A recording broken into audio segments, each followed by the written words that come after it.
venu avec un livre qui ne serait jamais corrompu. N'importe qui peut prétendre que son livre est préservé, mais peut-il le prouver? Le Coran a été mis par écrit immédiatement. Le prophète Mohammed, que la paix soit sur lui, avait 65 scribes, enregistrant les versets au moment même où ils étaient révélés.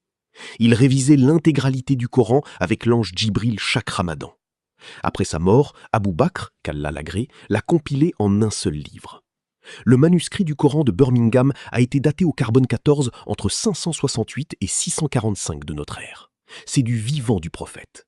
Et quand les chercheurs ont comparé ce manuscrit vieux de 1400 ans au Coran moderne, ils ont trouvé quelque chose de choquant. Identique, mot pour mot.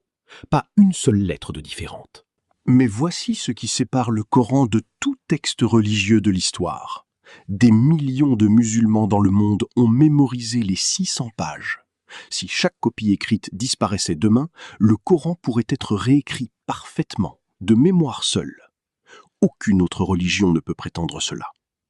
Mais attendez, car c'est ici que vous allez être époustouflés. Le Coran contient des informations qu'il était scientifiquement impossible de connaître il y a 1400 ans.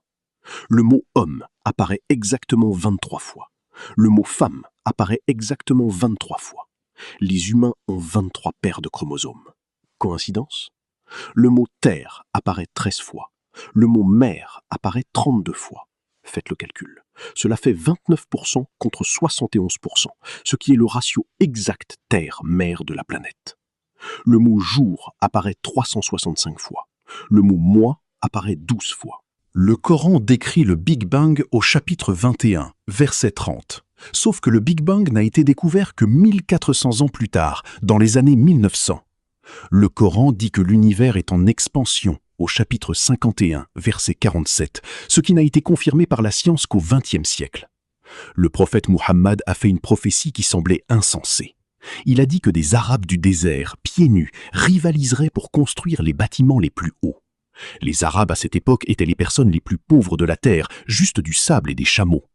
Mais le pétrole a été découvert, et regardez maintenant Dubaï et Riyad rivaliser pour les gratte-ciels les plus hauts du monde. Et ce ne sont que quelques exemples. Il y a des dizaines d'autres prophéties et miracles dans le Coran qu'un homme illettré dans le désert il y a 1400 ans ne pouvait pas avoir connus. Le Coran déclare au chapitre 3, verset 19, « Certes, la religion acceptée d'Allah, c'est l'islam. » Verset 85, « Et quiconque désire une religion autre que l'islam ne sera point agréé. » La question n'est pas de savoir si cela semble arrogant. La question est, est-ce vrai?